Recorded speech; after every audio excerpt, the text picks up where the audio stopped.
Welcome everyone to another episode of Homestead Tech Talk. My name is Chris, and if you're joining us for the first time, here's what you need to know. This podcast is your guide to becoming more self-sufficient, safe, and prepared. Whether it's through electrical know-how, mastering self-defense, or becoming a pro at permaculture, we've got you covered. Because here at Homestead Tech Talk, we're all about navigating the modern world with some old school wisdom. So buckle up and let's dive into today's episode.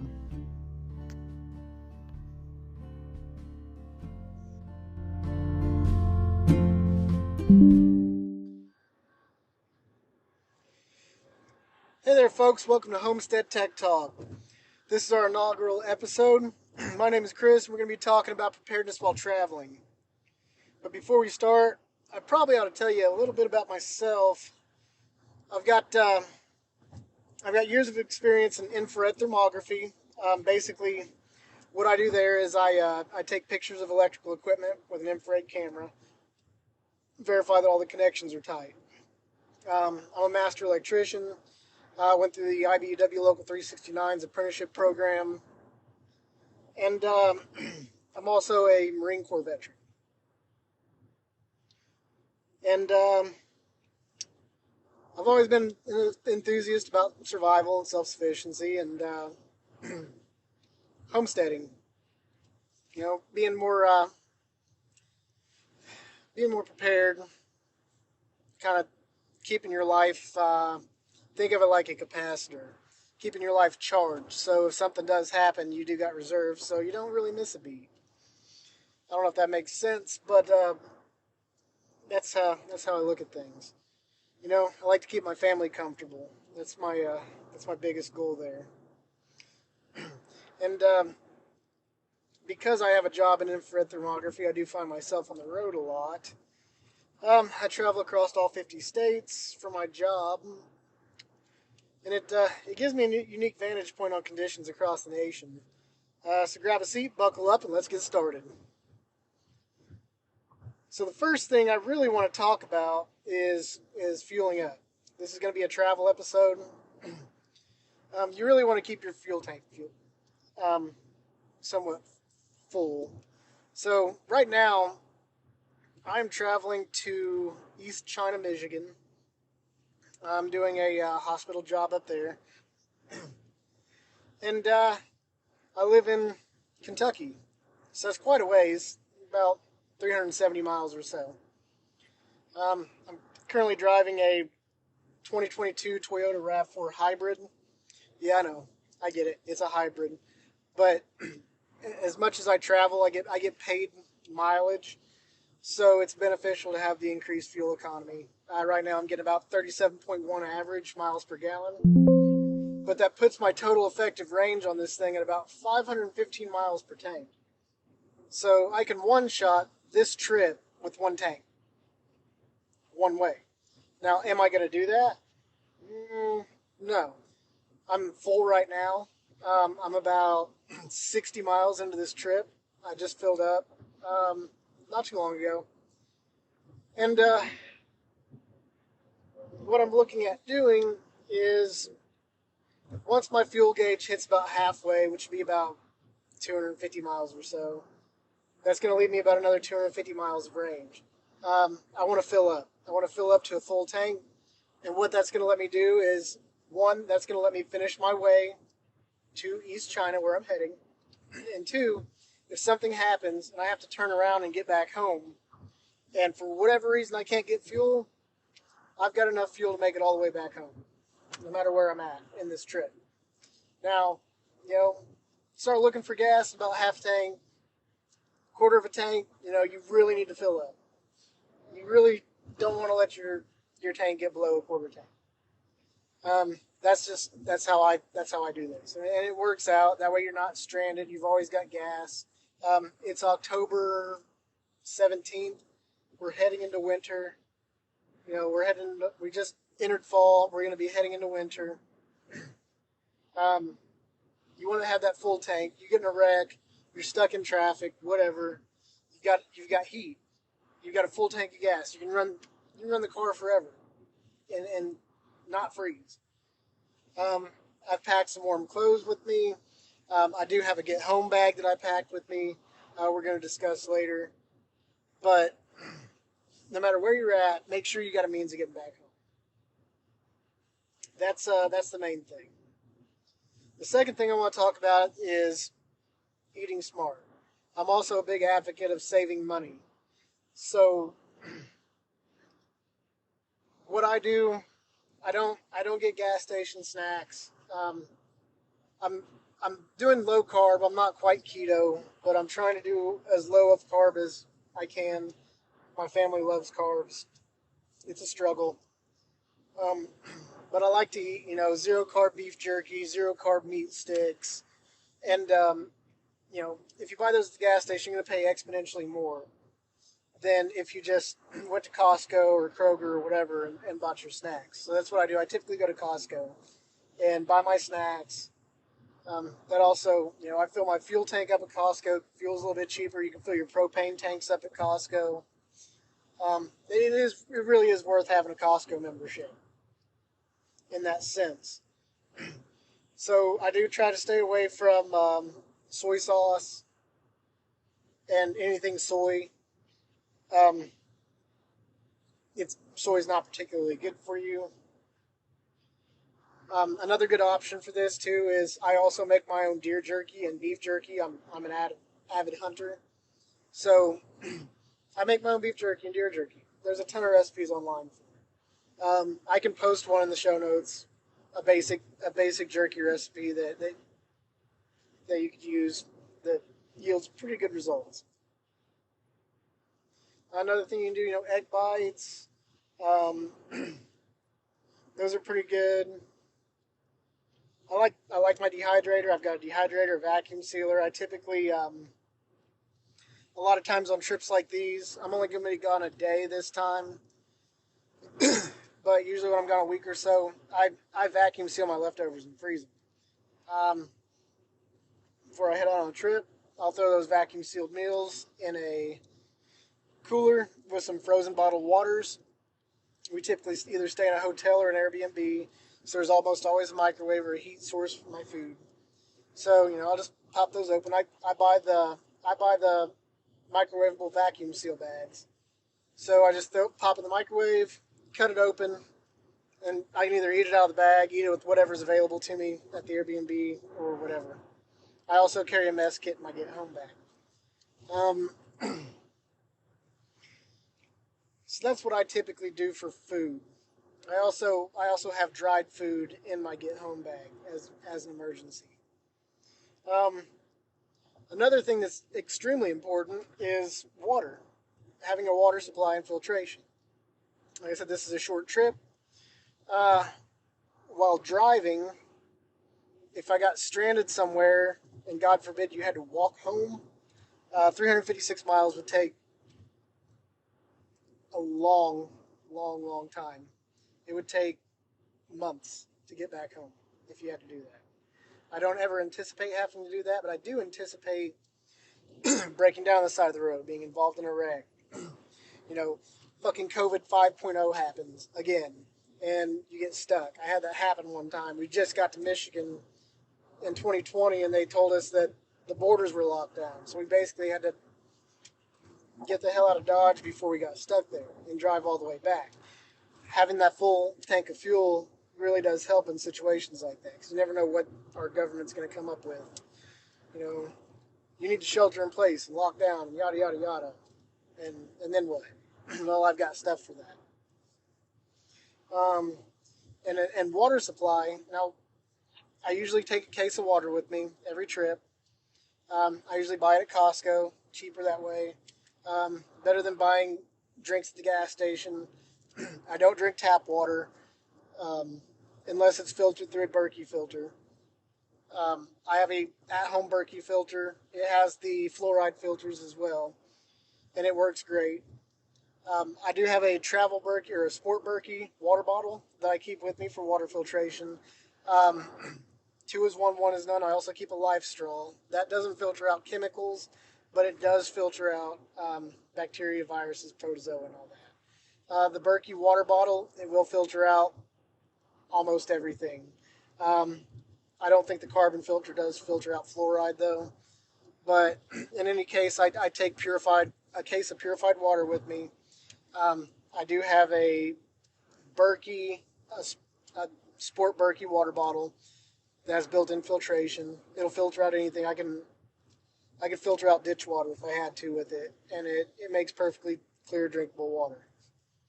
And I also have my life straw in my bag as a backup to the Berkey. Now, one flaw I do have is I do need to get some replacement filters for the Sport Berkey water bottle. That will be my next big purchase when I get some more fluoride filters from the Berkey guy at directive21.com. Another good thing I like to do, download a weather app on your phone of some sort. I use WeatherBug. I keep an eye out for what the weather conditions are going to be like the week I'm gone or 2 weeks I'm gone traveling. Make sure there's no significant weather events rolling in. Right now I looked, there's really no precipitation chances from here to there all week and back. It's cloudy, but it's not supposed to rain. There's not supposed to be any adverse weather. So that's a good thing. But I always monitor that stuff. You don't want to get caught and have a tornado roll through or end up in a blizzard, ice storm, snowstorm, and you can't get home. You know, in those instances, use your best judgment. You know, can I make it through this? Yeah. You know, should I? Maybe, maybe not. You know, I'm currently driving an all-wheel drive vehicle. It does have a trail mode. It does well in the winter. I've driven this thing all winter. I've owned it for a year now. I'm a big fan of the RAV4. I'm also a big fan of the Subarus. I used to have a 99 Subaru Legacy, had all-wheel drive. That thing was great. I used to take it deer hunting. It would go through trails and stuff that, you know, my cousins couldn't get their trucks through. It was a really good car. You know, it lasted 250,000 miles, and I sold it for $500. I'd put over 100,000 miles on it. Only issue I ever had was oil leaks, which is pretty common for those. So far, no issues with this. I did have a cracked windshield the other day. Thank God I had the warranty, and I got a new windshield today put on it. That's why I'm leaving a little bit late. It is 5:23 p.m. Eastern Time. Now, another thing we need to take into consideration is, you know, safety observations. Always keep your ear to the ground. Get word from people on what's going on in the areas you're at. I wouldn't solely rely on the news. A lot of things aren't on the news that should be on the news. I think it was sometime earlier this year, maybe March-ish. Me and my coworker, we were in Chicago, around Elgin area, and you know, we got word that there was mass looting and rioting coming. And we're like, wow, where'd this come from? Well, we didn't hear it on the news, we didn't hear it on the radio, we didn't hear it, you know, on YouTube, didn't hear it on any podcasts. We heard it from the people we were working with at the hospital. We're like, hey, you guys need to finish up and get out of Dodge before these people get here. We're all going home. And, you know, sure enough, people came rolling through the Walmarts, stealing everything they could, you know, all the stores, and just, that was it. We got out of Dodge in time. It was a pretty interesting event. You know, I've seen looting and rioting in Chicago. I've seen people get robbed at gunpoint on the interstate. You see a lot travel. It really gives you a perspective on the way the country's going, you know. I like going to Texas. Never had an issue, anything in Texas. I like going to, you know, Indiana's not bad. Kentucky's okay. Michigan, hit or miss. Don't like going to the Detroit area. A lot of crime. Stuff like that you got to keep in consideration of. You know, book your Airbnbs accordingly. You might get a really good rate on an Airbnb somewhere, but you might be in a part of town you don't want to be in. You just have to keep that in mind. Research the area you're going to. Research where you want to stay. Ask people that are there. If you're going up there for work or staying with somebody or vacationing, ask around, see what's going on in the area. And if it looks like anything's going to pop off, the best thing you could do, avoid the situation, get out of Dodge if possible. Now, my final point is going to be my get home bag. And you're probably going to think the things I take with me are excessive, but it is what it is. Now, when I'm flying, I obviously can't take a lot. But when I'm driving, I can take quite a bit. I said I take a cooler full of food. I take my work equipment. I usually keep I have a SIG P320 X Compact RXP recently purchased that I carry with me. Decent pistol. Came with two 15-round mags. I bought an additional 21-round mag to round out. I've got 3 mags for it.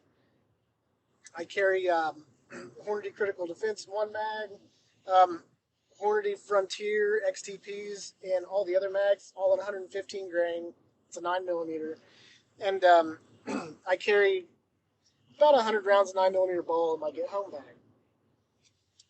Now, as an addition to that, what I also carry is I do have. Now, there's some weird things about this with the pistol braces and stuff, but as far as I know, if you don't have a pistol brace on, you're good. Honestly, I don't care. Do whatever you need to do. If you have a Firearms Policy Coalition, I believe you can have membership. I believe you can have the pistol brace on at this point in time. But I carry an AR pistol with a 10.5-inch barrel with me, broken down in my bag. I have 8 magazines for it. I do have 2 uppers. I only carry the 5.56 upper with me because ammo is more common, but I do have an additional 300 blackout upper. It's useful for hunting, mainly because I reload ammo and I cast my own bullets. And it's really hard to cast your own bullets in 5.56 because the round travels so fast. A cast bullet typically can't hold up to it. You know, the bullet's spinning at 300,000 RPMs when it exits the barrel. It doesn't like it. That's why you gotta have a jack in the ground for that. But you know, if I'm pushing a 230 grain cast bullet at subsonic out of a 300 blackout 10.5-inch barrel, I can do that all day long. Less powder. Make the brass out of 5.56 rounds. Yada yada yada. Sorry about that, folks. I had a brief interruption. I had to take a phone call. Anyways, where I was get home bag. I do keep a AR-15 5.56 10.5-inch barrel with me. I do have a Form 1 suppressor. I don't typically keep it with me. Sometimes I do, sometimes I don't. Depends on where I'm going. I keep Ear Pro with me. Just Walker pass-through audio headphones. I'm looking to get a 22 conversion kit for small game hunting for this bag because I do use it for hiking as well and hunting. So it's a good all-around bag. I do carry it. I do actively use the stuff that's in it. I do have several bivy sacks. Now, what a bivy sack? What I carry is just an old Corman's. It's an old Corman's pack that I had. It's nothing fancy. It was free. Well, it wasn't really free, but you know, I got it when I was in the Marine Corps. I was not a corpsman. I did get the corpsman pack though, and I do have leftover bivy sacks and stuff like that. The magazines I carry were actually, I had to buy new mags because I turned mine back in the SIF, and then I ended up finding my old mags, and that's what I carry. The old Orange Follower USGI metal mags. That shows how old I am. 34. And they do got the follower that doesn't dip when you push them in. In addition to that, I do carry Magpul P-mags as well. And I will say the metal mags do work for 300 blackout, surprisingly. They work extremely well for 300 blackout. It's the only mags I've found that are rated for 5.56 but work with 300 blackout. The P300 mags is what I use for the 300 blackout. And magazines are super cheap. Recommend stocking up on them. But in addition to, you know, eight full magazines, most of which are M855 rounds, I do carry about 3 20-round packs of cheap steel cased wolf, and that's for plinking or whatever. And I'm probably going to reload some hunting rounds to put in there as well for 5.56. Some heavy grain, maybe 62 grain plus, expanding rounds that aren't varmint rounds, but have a controlled expansion to them. So that's what I will put in there. The bivy sacks, I got dryer lint to start fires. I've got fire starting. I've got a forever match with an extra wick.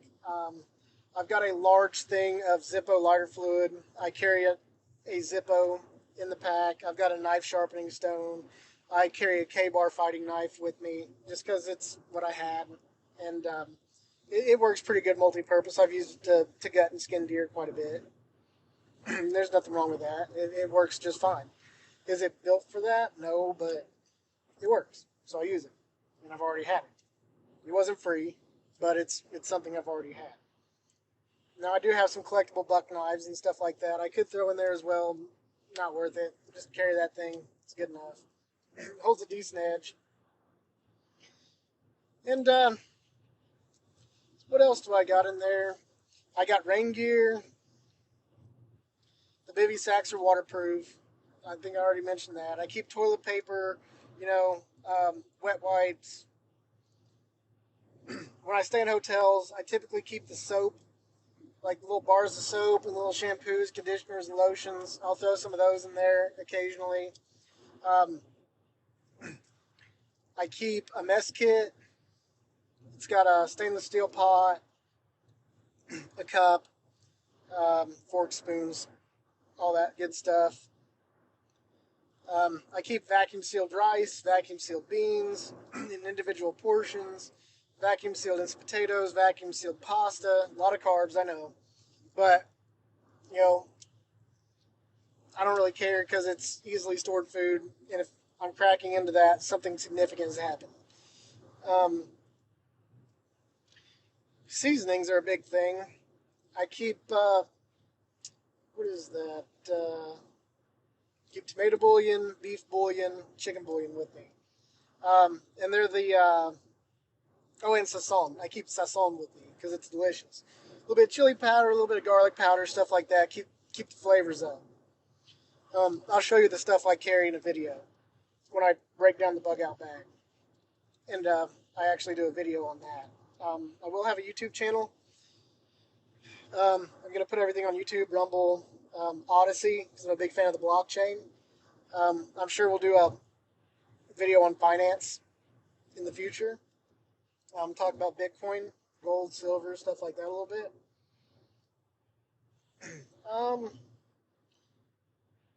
And I keep some tuna, like little packs of tuna. I just rotate them out every once in a while as well. So you gotta have some protein. You gotta have a little protein in there, And you can keep beef jerky in there too. Vacuum seal it. Make sure it's good and dehydrated. Vacuum seal it. Anything dehydrated. Anything high salt, high sugar, dehydrated, vacuum sealed. That stuff lasts a long, long time. As long as there's no oxygen, no moisture, and it's an uninhabitable environment, usually pretty good. So I keep stuff like that in that bag. And like I said, I'll break it down and show you what all I got. Main thing, you want to have rain gear. I do keep a tarp with me, and the tarp I keep is a Woodland Digital Marpat tarp that I got issued to me in the Marine Corps. Any tarp will work. Just something to provide a little bit of shelter, something to put down, on some wet ground, stuff like that. And I do have the 3-part sleeping system as well, that I do sometimes and sometimes don't carry with me, depending on available space and where I'm heading and what I'm doing. That's mainly what I carry with me here. So, as a recap, try to keep your tank full enough to where you can make it back home. Bring your own food, cook your own food. If you can't do that, buy stuff from an actual grocery store. Don't buy stuff from the gas stations. Keep something keep some kind of water filtration on you. Keep some kind of water filtration on you, and keep adequate water with you. If you're gonna bring water with you, um, like I said, I've been getting cases from Costco. I think my next move is I'm gonna get a 5-gallon roll around a water container. I'm just gonna fill it full of Berkey water and take that with me. It'd be exponentially cheaper to do that, and the water would probably be better quality. And it would save space, and it would save plastic and be better for the environment. So that is something I'm looking into doing. And if I do that, then I can just keep an insulated mug with me as well for that. Another good thing to keep in your bag would be like a single wall stainless steel bottle of some sort. I'm a big fan of Goodwill. Get some of this stuff on the cheap at Goodwill. You can put together a small mess kit from random stuff you can find at Goodwill for, $5. I mean, always hit your local thrift shops up. If you're hard on cash, you think I can't do this? I mean, you can go get a backpack. I wouldn't get a kid's backpack or anything, but really any backpack will work. Make sure your vehicle is properly maintained. This thing's still under warranty. So I just take it to the dealership, get oil changes. If you don't know how to change your oil and your stuff's not under warranty and you're not getting free oil changes, Walmart does a cheap oil change, but I have had them ruin a vehicle before because they put the wrong oil in it. That did happen. Ruined the valve train on a Jeep Renegade. Don't ever recommend getting a Jeep Renegade, though. Just don't do it. Not a good vehicle. But, properly maintain your vehicles. Check your tires. Make sure your oil is properly changed. Make sure there's no cracks in your windshield. If there is, get that stuff replaced. You don't want a cracked windshield. They can get worse. Your windshield could bust out on you if a rock hits it the right way. If it's already cracked, it's not good. That's why I got mine replaced real quick. Luckily, I had it under warranty. Some states, your insurance company will replace it for free. Won't even ding your insurance. Keep that in mind. I believe Kentucky is one of those states. Another good thing to keep in mind is communications. I wouldn't rely on my cell phone as the only means of communication I have. And the reason being is because, cell networks go down. They do. Cell networks are monitored. They go down. Free speech is fairly limited on cell phones, and it's not always easy to figure out what's going on. Because, how many times have you seen a video on YouTube and it gets banned or blocked or whatever? I'm going to take a drink of water real quick.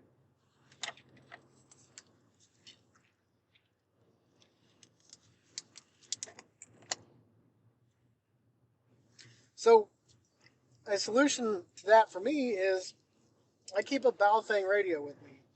It's a BF8 HP. It's got 1.5 and 8 watt variable power. I keep the original antenna with me as well as a 4-foot extendable antenna. And it's tuned for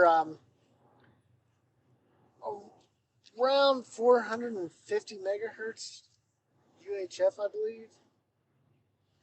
Now, the cool thing with the Baofeng is you can tune into the family radio bands too. So, like, if you got like a little Motorola walkie-talkie, you got channel 1, 2, 3, 4. You can look those up on the internet. You can actually tune into those frequencies. You can also monitor police frequencies on there and stuff, and use that for emergency communications.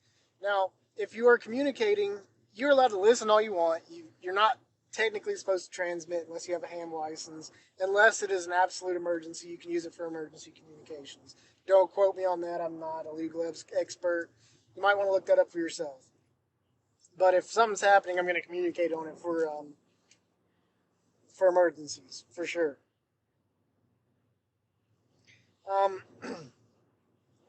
Like an example for that, I think channel 4 for FRS is actually 462.675 megahertz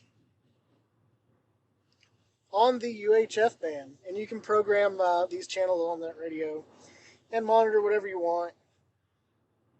Like I said, I do carry an AR pistol a traditional sidearm and 9mm as well with me with spare ammo, and that does help.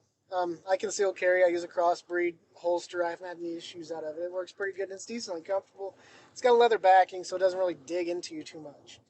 I'm a pretty big fan of it. I'm left-handed. It's hard to find left-handed stuff. It's a struggle. And with that, I think I've pretty much covered everything, folks. It is time to wrap this up. And I sincerely hope you found this podcast both enlightening and practical. We're here to navigate the modern world with some old school wisdom. That's what this podcast is all about. And to send you off on the right note, let's jam out to I've Been Everywhere by Johnny Cash. Stay safe, stay prepared, and I'll catch you on the next episode.